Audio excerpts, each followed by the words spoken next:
Hello friends, मैं हूं सौरभ, आपका दोस्त, और आपके अपने YouTube चैनल ज्ञान कोश में आपका हार्दिक स्वागत करता हूं। दोस्तों, बीकानेर के राठौड़ राजवंश की कड़ी में आज मैं आपके सामने अगला शासक महाराजा गंगा सिंह राठौड़ लेकर हाजिर हुआ हूं। दोस्तों, महाराजा गंगा सिंह राठौड़ का शासनकाल 1887 से 1943 तक रहा और ये बीकानेर के अंतिम शासकों में सबसे महत्वपूर्ण शासक हैं। गंगा सिंह से रिलेटेड एक एक बात महत्वपूर्ण है। प्रत्येक प्रश्न परीक्षाओं में पूछा जाता है, इसलिए इन्हें हमें बहुत ही ध्यान से पढ़ना है। ये गंगा सिंह राठौड़ का चित्र है। इनकी उपाधियां। गंगा सिंह राठौड़ को केसर-ए-हिंद की उपाधि प्राप्त थी। केसर-ए-हिंद की उपाधि अंग्रेजों द्वारा दी गई थी। दोस्तों, केसर-ए-हिंद की उपाधि महात्मा गांधी को भी प्राप्त थी और महात्मा गांधी को केसर-ए-हिंद की उपाधि अंग्रेजों द्वारा दी गई थी। महात्मा गांधी को केसर-ए-हिंद की उपाधि क्यों दी गई थी? क्योंकि उन्होंने प्रथम विश्व युद्ध में अंग्रेजों की सहायता की थी, इसलिए उनको अंग्रेजों ने प्रसन्न होकर केसर-ए-हिंद की उपाधि प्रदान की थी। और यहाँ पर गंगा सिंह को ये केसर-ए-हिंद की उपाधि अंग्रेजों द्वारा प्रदान की गई, पर इनसे द्वितीय विश्व युद्ध में प्रसन्न होकर इन्होंने इनको केसर-ए-हिंद की उपाधि दी थी। और दोस्तों, ये भी याद रखिएगा, सितारे-हिंद की उपाधि अंग्रेजों ने जयपुर के महाराजा सवाई राम सिंह द्वितीय को दी थी। कंफ्यूज नहीं होना है हमें बिल्कुल भी। जितने भी कंफ्यूजिंग फैक्ट है मैं साथ में लेकर चल रहा हूं। उसके महत्वपूर्ण तथ्य देखते हैं हम गंगा सिंह राठौड़ से रिलेटेड। पहला, गंगा रेसाला। गंगा रेसाला क्या है? गंगा सिंह द्वारा यूरोपियन प्रशिक्षण प्राप्त ऊंटों की एक सैनिक टुकड़ी बनाई थी, जिसे गंगा रेसाला भी कहा जाता है। गंगा सिंह ने एक सैनिक टुकड़ी बनाई थी ऊंटों की, उसी को क्या कहा जाता है? गंगा रेसाला। 1899 ईस्वी के चीन के द्वारा किए गए बॉक्सर विद्रोह का दमन करने के लिए गंगा सिंह ने अंग्रेजों की सहायता की थी। दोस्तों, ये हमेशा ही अंग्रेजों की सहायता करेगा गंगा सिंह, इसलिए इसमें हमें बिल्कुल भी कंफ्यूज नहीं होना है, ठीक है। 1910 गंगा सिंह द्वारा स्वतंत्र न्यायपालिका की स्थापना की गई थी। 1910 में गंगा सिंह ने एक स्वतंत्र न्यायपालिका की स्थापना की थी। इसके छप्पनिया काल।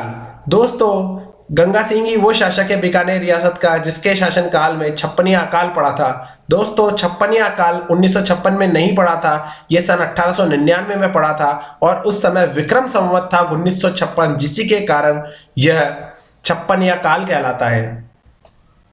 1913 में प्रजापति विधि सभा का गठन गंगा सिंह द्वारा किया गया था।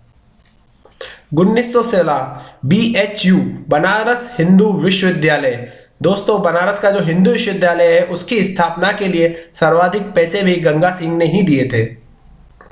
1919 में जो वर्साई की संधि हुई थी, 1919 में आपको याद है प्रथम विश्व युद्ध समाप्त हुआ था, तो 1919 की वर्साई संधि, इसी को बोला जाता है पेरिस समझौता। यह बहुत ही महत्वपूर्ण है। इस संधि में भारत का प्रतिनिधित्व गंगा सिंह ने किया था। अंग्रेज गंगा सिंह से बहुत प्रसन्न थे, इसलिए वो अधिकतर जगह गंगा सिंह को ही भेजा करते थे एक विश्वसनीय राजा के तौर पर। इसके बाद चैम्बर ऑफ प्रिंसेस। दोस्तों, चैम्बर ऑफ प्रिंसेस का एक एक फैक्ट बहुत महत्वपूर्ण है। यह बहुत सी परीक्षाओं में पूछा गया है और लास्ट ईयर पटवार के अंदर भी पूछा गया था। चैम्बर ऑफ प्रिंसेस 8 फरवरी 1921 को इसका गठन हुआ था। ब्रिटिश सरकार ने रियासतों की परामर्शदात्री संस्था के रूप में चैम्बर ऑफ प्रिंसेस का गठन किया था, जिसका पहला चांसलर महाराजा गंगा सिंह को बनाया गया था।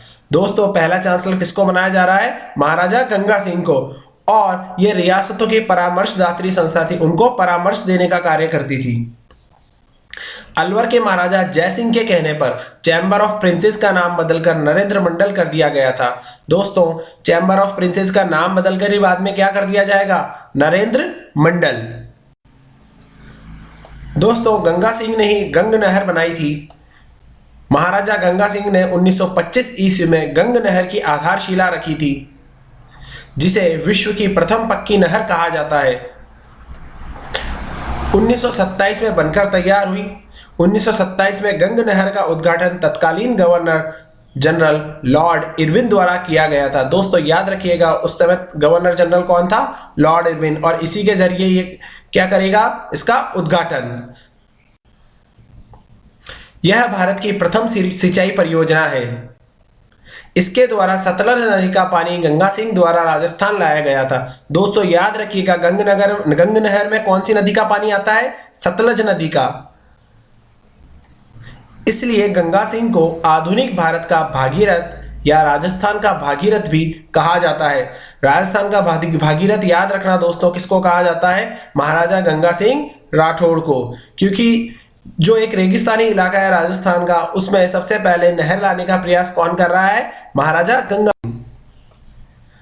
1921 में गंगानगर में जमींदारा बोर्ड का गठन गंगा सिंह द्वारा किया गया था। जमींदारा बोर्ड का गठन कौन कर रहा है यहाँ पर? गंगा सिंह।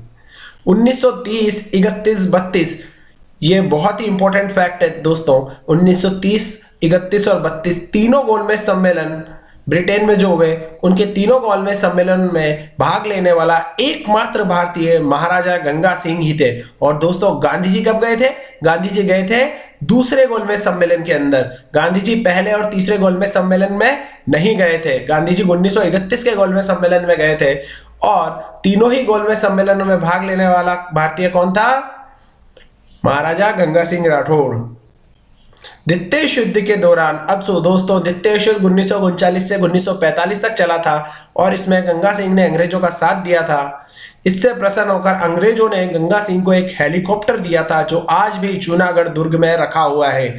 इसी कारण इसको हेलीकॉप्टर वाला शासक भी कहते हैं, क्योंकि एकमात्र शासक ऐसा था जिसके पास हेलीकॉप्टर था।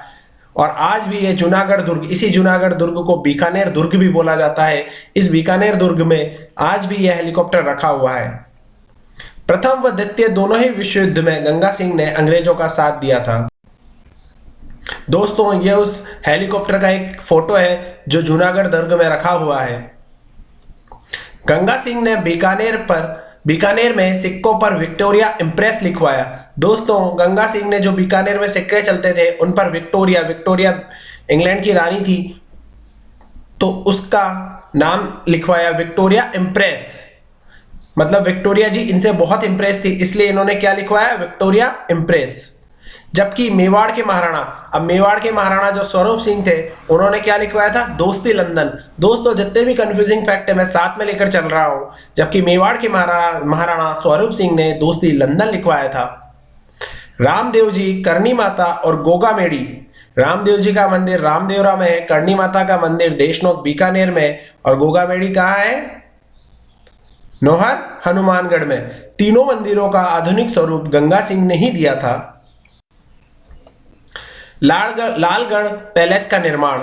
दोस्तों लालगढ़ पैलेस का निर्माण गंगा सिंह द्वारा करवाया गया था अपने पिता की याद में। कहां करवाया था इन्होंने? बीकानेर में। अपने पिता लाल सिंह की याद में लाल पत्थरों से निर्मित। दोस्तों ये पैलेस लाल पत्थरों से निर्मित है। इसमें लक्ष्मी निवास महल स्थित है। दोस्तों ये थोड़ा सा जीके के उस पॉइंट ऑफ व्यू से एक एक्स्ट्रा ऐड किया है मैंने, लक्ष्मी निवास महल।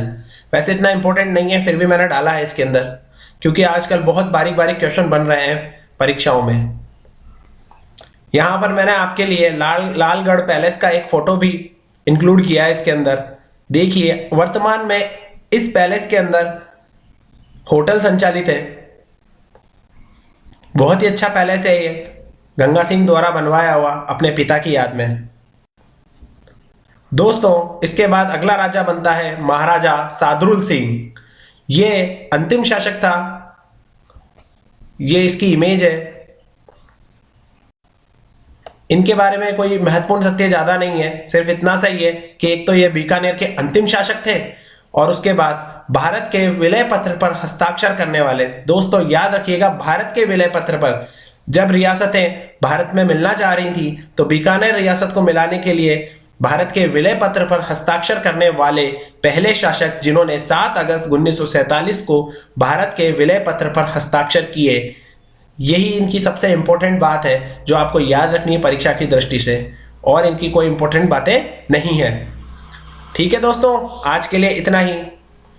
अगले वीडियो में मैं नई जानकारी के साथ एक बार फिर आपके सामने हाजिर होऊंगा। धन्यवाद।